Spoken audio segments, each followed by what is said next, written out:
So what is a real estate investor to do in a typically slow market? What happens in the winter? All right. Well, I'm going to give you a piece of advice from a real estate agent perspective. During about Thanksgiving, okay, there was a time frame, and by the time you're hearing this show, like you're probably pretty close to Thanksgiving, maybe a little bit afterwards is when you're going to hear this. There's a general semblance that agents kind of took that time off. So Thanksgiving to about New Year's was generally a retail agent disaster. Most agents kind of went on a long vacation and didn't really come back until January. Some didn't get back until February, okay? I actually met with an agent who had been in the industry for years, and she was open about it. Like, it was on her cards, I do not work from post-Thanksgiving till January 31st. I go, so what are you doing during that time? She's like, whatever I want, you know? Go someplace warm, get out of the cold, whatever it happens to be. It's advice that I never took. Instead, during those months is when I buckled down on my marketing and effort, okay? For one thing, I'm a bit of a workaholic. I don't really, the time off doesn't really factor in to my design. But for another thing, a lot of agents stepping out of the game during that time made it a wonderful time to compete because there were less competitors during that time space. Right? Whereas most agents are pulling back on their marketing, I was ramping up. And as a result, I did not see the typical slowdown that most people report during the fourth and first quarter across the board of real estate. The numbers reflected lower numbers, but my numbers were always at or better than normal during that time frame, so I looked at it as time to compete. That's my advice to you as a real estate investor as well, okay? Whether you're on the agent side or the real estate investor side, my advice is buckle down and go hard during the winter. Check, 1 2 1 2. Turn it up, turn it up. Welcome to the Foreclosure Deals Coach podcast. The tides are turning, the time is now. Your home for the mindset, methodology, and tools needed to invest in foreclosures. Don't you dare buy a house, buy a deal. You need to get into this right now. Right now. Yeah. And now your host, the Foreclosure Deals Coach, Donnie Corum. Hello, and welcome back to the Foreclosure Deals Coach podcast. I am your host and Foreclosure Deals Coach, Donnie Corum.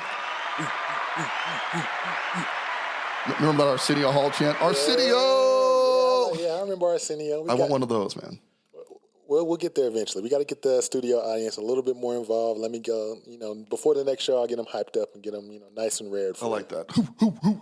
And that other sultry voice you're hearing is my producer and main man, Mr. Jonathan Winston. What's the haps, Jay? Man, I am just loving life right now. It's pretty good, man. Last quarter, feeling very hopeful and very excited about the prospects and things that we got going on. And, hey, speaking of Arsenio Hall. Yes. Coming to America 2. Seriously. Is coming out. Come on now. December 18th. That's on streaming services. Oh, so they're not even putting it in the theaters. They're going straight Netflix. Straight Netflix. Dang. Get ready. The studio's got to be quivering their boots, man. Like when major films like that are doing sequels and not putting in the movie theaters, right. If you own the movie business, man, you're concerned. You just have to be. That's awesome. That was a great movie. Yeah, I'm ready to see it. I'm wanting to see what Prince Hakeem and Simi and all those people are doing right now. What are they doing now? It's McDowell's. She's your... I'm not going to get that note. I'm going to stop right there. Y'all know what the movie did. All right, let's get to it. All right, we got an article from Realtor Magazine that puts it quite simply, the hot housing market likely won't cool in the winter. What? Yeah, here's the thing. A lot of times, and it's funny because the article opens with, while winter may typically be a slow season in real estate, economists predict it isn't going to happen this year. Let me dispel a myth right there out of the gate, okay? There's been a general mindset consensus that the market slows to a crawl in the fourth quarter months here in the Colorado market, and then in the first quarter, when it's still cold, it suffers a little bit. The reality is, if you look at the chart, okay, it is true that we see a slight reduction in number of properties that move during that time frame, okay? But it's actually a slight reduction. It is not as extreme as people think it is. And furthermore, what this article goes on to say is that this year, we may not see it at all. The reasoning they're citing that they're not going to see a slowdown this season is because of all the pent-up demand, which is being caused by low inventory, right? If you got buyers out there looking for property, a lot of people in the coronavirus era opted out of selling their property, okay? Couple of reasons, right? Number one, you got to find another place to go. That requires leaving the house, right? A lot of people don't want to do that. Number two, you don't want a bunch of strangers trouncing through your house, coughing on your stuff. Hey, man, could you wipe off that corona real quick? I got the corona. No, don't pass it to me. I don't know where that came from. Yeah, All right. those jokes were not Too soon. All right. So let's keep going on that. So low inventory, low interest rates driving all this marketplace. What this article is saying is we're not going to see much, if any, slowdown here in the winter months because of what those two factors there. Okay. So what is a real estate investor to do in a typically slow market? What happens in the winter? All right. Well, I'm going to give you a piece of advice from a real estate agent perspective. During about Thanksgiving, okay, there is a time frame, and by the time you're hearing this show, like you're probably pretty close to Thanksgiving, maybe a little bit afterwards is when you're going to hear this. There's a general semblance that agents kind of took that time off. So Thanksgiving to about New Year's was generally a retail agent disaster. Most agents kind of went on a long vacation and didn't really come back until January. Some didn't get back until February. Okay, I actually met with an agent who had been in the industry for years, and she was open about it. Like, it was on her cards. I do not work from post-Thanksgiving till January 31st. I go, so what are you doing during that time? She's like, whatever I want, you know. Go someplace warm, get out of the cold, whatever it happens to be. It's advice that I never took. Instead, during those months is when I buckled down on my marketing and effort, okay? For one thing, I'm a bit of a workaholic. The time off doesn't really factor in to my design. But for another thing, a lot of agents stepping out of the game during that time made it a wonderful time to compete because there were less competitors during that time space. Right? Whereas most agents are pulling back on their marketing, I was ramping up. And as a result, I did not see the typical slowdown that most people report during the fourth and first quarter across the board of real estate. The numbers reflected lower numbers, but my numbers were always at or better than normal during that time frame, so I looked at it as time to compete. That's my advice to you as a real estate investor as well, okay? Whether you're on the agent side or the real estate investor side, my advice is buckle down and go hard during the winter. And let me tell you why, okay? A lot of you are out there doing wholesaling. You're trying to find the contract and assign it to somebody else. Okay. Normally, this is a bit of a challenge because you have to get the property under contract. Generally speaking, you don't have a ton of capital available. Don't feel bad about that. We all got to start somewhere, okay? But you're securing the property and then you're looking for a buyer to buy the contract from you at a profit. That's the essence of wholesaling. Well, in this time frame, sellers' motivation is actually going to go up a bit. Okay, why? Because you've got this empty house sitting there in a lot of cases in a wholesale space, right? You've got pipes in those houses. Oh, wow, yeah. Right? You got to maintain the heat on those property because if you don't, pipes burst, basements flood. Okay? This is one of the greatest times if you're in the restoration business to be out there pounding the pavement because I can tell you the flood rate just in one very short snow just a few weeks ago here in Colorado caught a lot of people unprepared who weren't heating these houses, or at least not heating them properly, who woke up to their own in-ground pool that they didn't know they owned, right? Yeah, so you want to present what you do as a real estate investor to potential sellers as this is a great time to do it, because otherwise you're going to sit there for months vacant. The market's moving slower, so if you were planning on renting it, right, you may be waiting till January or February before you get a tenant. Right? Not as many people looking to move in the November, December timeframe. For one thing, it's cold. For another thing, most people are hunkering down with their families, right? You got the Thanksgiving dinner. You don't want a bunch of moving boxes sitting there, right? You got to put your Christmas tree somewhere. You don't want to be in temporary quarters during that. Okay? The reality is there are less buyers for sure. That doesn't mean there are no buyers. It just means that anybody who is moving during that time frame is more motivated than normal. Does that make sense?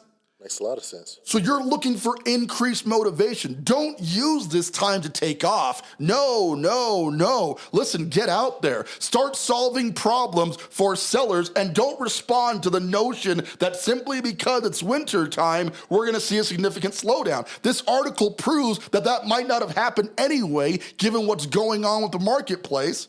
Right? But on top of that, even if it was going to happen, I have done some of my best deals in the November and December timeframe just by isolating that motivation and solving a problem that is actually intensified during the winter months when there are less buyers available to take care of that problem.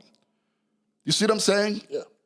So I encourage you guys, because at the end of the day, I look at real estate as a competitive sport, okay? There are multiple wholesalers out there. There are lots of agents out there, right? I look at it as I wanna be the best I can at my game. Well, there's no better time to hone your skills than during the off season. Oh, I like that. I like that metaphor right See what I did there? Analogy. Yeah, Right? Yeah, this guy's pretty good, Gillis. You hop in during the off season when it's time. Everybody else is kind of resting. Yeah, you know, football season doesn't start until, I don't have to go to training camp till June, July, so I'm just gonna kick it for a while. Yeah, man, you know, eat a few burgers, no big deal. Right, no. Sharpen your skills, get out there, start working harder, start finding deals when everybody else is taking the time off.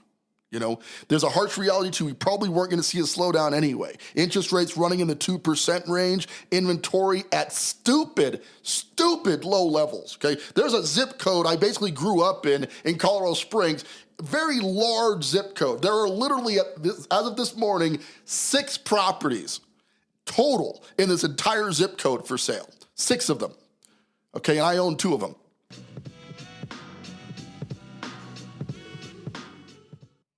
Hi, this is Donnie Corum, your foreclosure deals coach.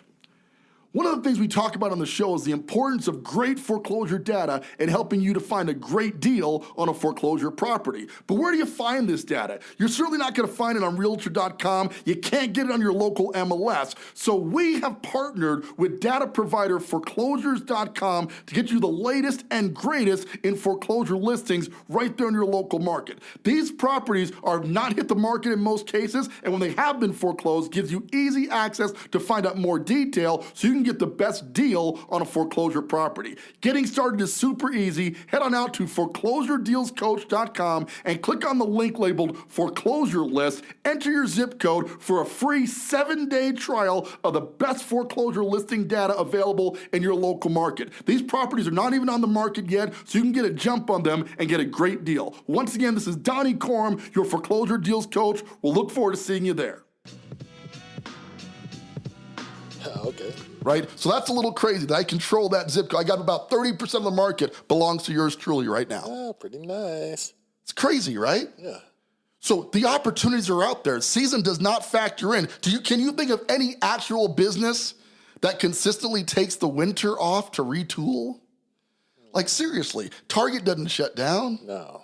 Right? Best Buy is selling stuff like crazy right now. If you're treating real estate investing as a business, what I'm gonna teach you as your coach is that you run the same model regardless of the season. You keep your marketing up, and because you know there's a slowdown coming, you may actually increase your marketing. You may have to do more driving for dollars, more door knocking, more Facebook advertising just to maintain the same pace. But if you decide to go into hibernation, as so many people do in the real estate industry during this time, what you're gonna find is that turning those systems back on in the spring rush that you think is coming is actually more expensive, gonna take more time, and you're gonna find yourself just duller in general, right? I stay sharp year round, and you should as well. You know, and then when I'm coaching my clients, I work with them to not fall for that winter doldrum. Listen, I like Thanksgiving dinner. I like having some turkey. Yeah. I can tell you that about 8 of the 10 years I was an active buyer's agent, I showed a house on Thanksgiving. Dedication. Right? Maybe, you know, and definitely the day after, but on the day of at least 8 of those 10 years. Right? Because it's just what it takes. And it certainly didn't make people happy. And I'm not telling you to surrender your relationship with your family. I would argue that I worked harder and probably cost myself some other stuff in the personal space. But I will say that in the end, the consistency and the dedication is what's going to pay off for you long run. you know? And I want to encourage you not to just go for the notion that, hey, it's winter, nobody's doing deals. Check the stats. Go to your very local county board. You'll be able to see the number. It will definitely show a curve that is reduced from June or July or the prime buying season. I'm not at all saying it's not going to be slower. I'm just saying it doesn't go down to non-existent. Houses don't just stop selling because there's snow on the ground, okay? Your systems have to be more dialed in. You got to make sure you're keeping an eye on your pipes, your plumbing. The contractors you hire are going to need heating systems in Colorado. We usually have to bring in, you know, in houses that don't quite have electricity, or we're doing stuff to them, the furnace is down. Sometimes we got to bring in outside heat sources. Last year, we had a pipe burst during a flip because it was just too cold in that space. You know, so everything has to be a little bit more dialed in during the off season. But at the end of the day, if you keep your systems going and you're consistent, you will make a ton of money no matter what the seasonality claims otherwise. So what should you be doing? The same stuff you were doing before, but maybe you're doing more of it indoors, right? Join more Facebook groups. If you're not part of your local real estate investor board, you know, whether you're an agent or otherwise, you're missing the boat. You're at least going to see people pitching deals, find wholesaler groups, read more books, listen to more podcasts, but ultimately sharpen your skills, because even if you are in fact doing less deals, which is not necessary but could happen, if you're doing less deals, you should be using that time to sharpen your skills so you get better at it, so when the season is back on again, you're ready to go. You know, it seems obvious that you shouldn't quit during these months, but I feel like over years of coaching people that once these habits set in and these false beliefs that things are just slow in November and December, so I need to chill out, once those set in, they're very hard to overcome. So I want to help you overcome it right now. Nothing has changed. The market is moving at the same pace. People are still buying and they're still selling. And what you're going to find is people that are buying and selling during off-season months are generally heavily motivated to get out of that property or get into a property, whatever the case may be. Now, the thing that I was questioning during this time is kind of something that you already mentioned in the episode is, you know, the actual fix and flip process. Okay. Now, you know, obviously, hey, if I get a house and it needs a new roof and we have, you know, 4 days straight of snow, or, you know, like you said, it's super cold in the house and none of the electricity's on in the furnace, you don't have any furnace. What are, you know, that was kind of my question is how does the fix and flip and, you know, the buy and hold and that side of the investment as far as the construction side work, and, you know, what are some things that maybe, you know, some potential students or people that are listening right now might want to do on their flips other than, you know, like you said, make sure you turn on the pipes, bring in the heat, things like that. Great question. Thank you. And I'll tell you, it's a valid concern. You look at the roof. That's a big concern in the winter because, you know, getting a roof done during the winter months is kind of tough, right? You don't want to put roofers on the roof, or they could be in a situation they could hurt themselves, or their crew could get injured. So we have to plan ahead a little bit. A lot of times what happens is major repairs like that are on the exterior get escrowed, meaning the title company holds on to the roofing money until the weather is warm enough to go ahead and put a roof on that property. So that is one solution. But the point, guys, is there's always a solution. You know, real estate is about solving a problem. When you're dealing with a wholesale deal, let's talk about foreclosures in general. That was a problem for the bank, right? This guy had a problem. He couldn't make his payment. The house was eventually repossessed by the bank. It became a foreclosure. Now it's being resold. Now that bank has a problem, a property they don't want to own, right? Your job is to solve problems in the real estate space. And think about all the high-paying professions out there and how they're ultimately compensated to solve problems. If you're effective at solving a problem in the winter, then you'll be heralded as somebody who can fix this problem regardless of the season, right? You don't want the reputation out there that you shut down because it's cold outside or you can't get a roofer on there. No, you've got solutions. Yep, the roof probably needs to get done, Mr. Seller, but we will take care of this roof during the springtime. You don't even have to worry about it. Just sell me the house. Sign the paperwork. Do the deal. Whatever it takes. You know? The contractor crews are definitely going to complain a little more. Like, there's no doubt about it. We hear from them constantly. Oh my God, it's cold out here. I get it, man. But, you know, like most of these guys, like just like you and me, only get paid if we work. So you better get out there and do it, Mr. Contractor, man. That's right. You picked a profession that requires you to be exposed to the elements. You know, like I don't feel that bad for you. You know? Yeah, I mean, that's true, man. We pay our guys, and honestly, most of them are gracious. They're filled with gratitude that we keep functioning during the winter time because so many other people shut down. Right. You know? Think about all the remodeling that's going on in June and July and all the Home Depot lines and et cetera. Those places do kind of thin out during the winter. People aren't working on home improvement quite as much in the wintertime, So our solid contractors are thankful that we keep going. As a matter of fact, a great time to build your contractor relationships is during the winter months. I was just going to say that. I'm sure they really appreciate that, and that might help you get some better rates when things are, up and running during the summer. Absolutely. And furthermore, a lot of the contractors, the smart ones anyway, give discounts in the winter so they keep their business going. And so we obviously take advantage of that and say, hey, we keep you busy, slightly discounted rate from what you're used to making. But the smart contractors are like us. They want to be consistent year round. Right. So they figured out ways to build in their system. If they normally charge this much for a roof and they know they're doing less roofs in these off months, then they charge a little bit less. We're not looking to gouge anybody, but we keep them busy. We establish a relationship that no matter what the time of year is, we keep going. And in return, they give us a discounted rate that if we negotiate correctly, could be negotiated for all year long, right? So you're setting up relationships by saying your family's got to eat, my family's got to eat. We're not going to shut down and we expect you to show up for work. You didn't want to shut down anyway because the good contractors really want to work, And if you give them that ability, it's such a thing of our team providing for, we have an internal staff of people whose families eat off of what we do with our flipping organization, but it goes further than that. Every contractor that touches our organization is feeding their family with what they earn doing work for us. So it's a big picture thought process to keep everybody busy and not let the winter doldrums set in and just kind of go, I'm going to lounge until March. I look at it as a large scale responsibility to the entire organization that I represent and every family that's affected by it. And if you will look at your real estate investing as that as well, certainly a way to build wealth, certainly a way to increase your income, certainly a way to provide for your family for the long term. A lot of this is internal. A lot of this you do for yourself. But if you take a step back and look at the other people you can help, the other people whose lives you can help create by doing what we do in real estate investing, it warms my heart a little bit, that we can make such a difference across the board. But we can't do it seasonally. We don't get the permission to take the time off and do it when it suits our leisure. Once we have that responsibility to our people, we make sure to keep that responsibility up year round. We want to make sure those families are eating at Christmas time, right?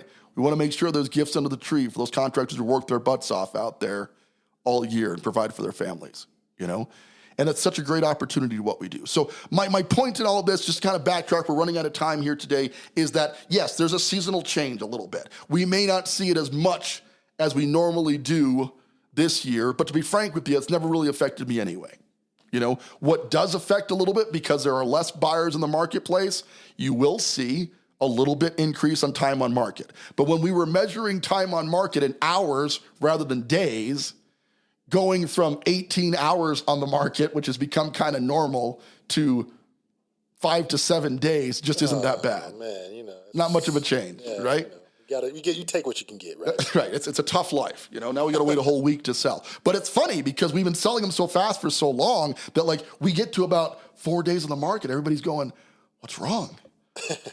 Why hasn't this sold yet? What are we doing? What can we do? What have we done wrong this time? Because we're so trained now from the summer months of how fast houses were going. You put a house on the market, you got 10 showings in the first 3 to 4 hours.